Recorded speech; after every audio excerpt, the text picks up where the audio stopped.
Hello everyone, and today I am so excited because today we are going to start reading The Road by Cormac McCarthy, and this is one of my favorite books of all time.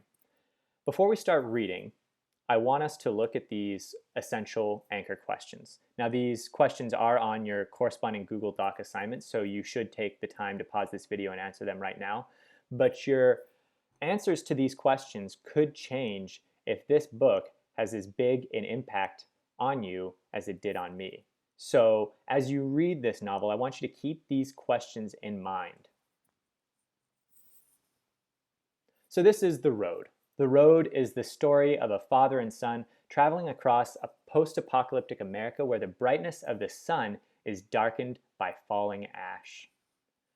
The constant threat of death lingers, either from harsh water, from a lack of food, from other humans who have resorted to cannibalism. This sounds sort of depressing, right? It is, and it's also not. This book could change your perception of humanity and the world around you, and it might stay with you for a very long time. Anecdotally, this book did change my perception of the world. For my entire adult life, I've been terrified of the concept of fatherhood, but after reading this novel, I felt like I had to become a father. It made me want to become a dad. It made me want to care about someone else so much so that it supersedes how much I care about my own self. So, a little bit about Cormac McCarthy, the author of this novel. Cormac McCarthy is considered by many literary critics to be the greatest living American author. He comes from a long tradition of wonderful American writers, but many people believe that he's the greatest living American author, and he has won a plethora of awards to back up such weighty praise, including the Ingram Merrill Award, the MacArthur Award, the National Book Award, and the Pulitzer Prize for the book that we're about to read, The Road. And the Pulitzer Prize is the highest honor a book can win. So many critics have claimed that The Road is actually one of the most important works of fiction in the past 20 years, comparing it to masterpieces like T.S. Eliot's The Wasteland or Dante's Inferno. He wrote this novel in his golden years as an elderly man. And this novel sort of acts as a final paradoxical gift of both warning and hope to a world, our world, that he saw on the precipice of ruin. I actually think that it's really interesting that he wrote this novel as an elderly man. He was traveling through Ireland at the time with his younger son. I think his son was about 7 or 8. And some critics have even posited that this experience colors the relationship that is so central to this novel. That this book is McCarthy struggling with the idea of leaving this world while his son is still so young, as much as it is a book about the apocalypse.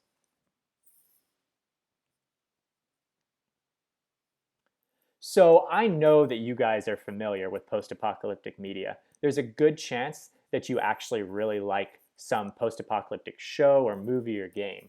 So take a look at these images, and I want you to think of any examples of post-apocalyptic media, books, movies, TV shows, or games that you've engaged with and enjoyed, and jot them down in your doc assignment. So one example of post-apocalyptic media that I'm sure we're all very familiar with is a TV show and a graphic novel called The Walking Dead. This was a show and a graphic novel set after the viral outbreak that caused a zombie apocalypse that destroyed our world. The series features a group of survivors of this zombie apocalypse trying to stay alive under near constant threat of attack from zombies, also known as walkers. However, with the fall of humanity, these survivors also faced conflict from other living survivors who formed groups and communities with their own sets of laws and morals, often leading to hostile conflict between the various human communities. And this is a big feature of post-apocalyptic fiction and media, that the depravity of humans, the ugliness of humans on the brink of their own death, is actually the most dangerous element in an apocalyptic world, not zombies. The next piece of post-apocalyptic media that I want to talk about is the Mad Max series. So the Mad Max series is a series of films set after an environmental apocalypse that turned the world into a barren wasteland, rife with marauders, but devoid of actual water. So it's set in a future Australia, and the film presents a saga of societal collapse, murder, and revenge, in which this unhinged policeman becomes embroiled in a violent feud with a savage motorcycle gang. If you haven't seen the latest Mad Max Fury Road, I absolutely recommend it. It's probably my favorite action film of all time. The next piece of post-apocalyptic media that I want to talk about is The Last of Us. So, The Last of Us is a video game series set after a fungal outbreak that nearly destroys humanity. It's pretty clear that in this world, humans pose more of a threat than the actual infected. Neil Druckmann, the director of the Last of Us series, said that The Road by Cormac McCarthy was his primary source of inspiration for this game series. And indeed, the similarities are going to be very apparent. Both The Road and The Last of Us 2 feature a father guiding a child across an apocalyptic wasteland where the depravity of the few surviving humans is the biggest threat that they faced.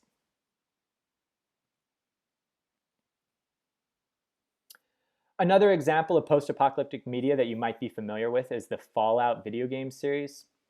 A Fallout video game series is set in an alternate history timeline where the world engaged in nuclear war.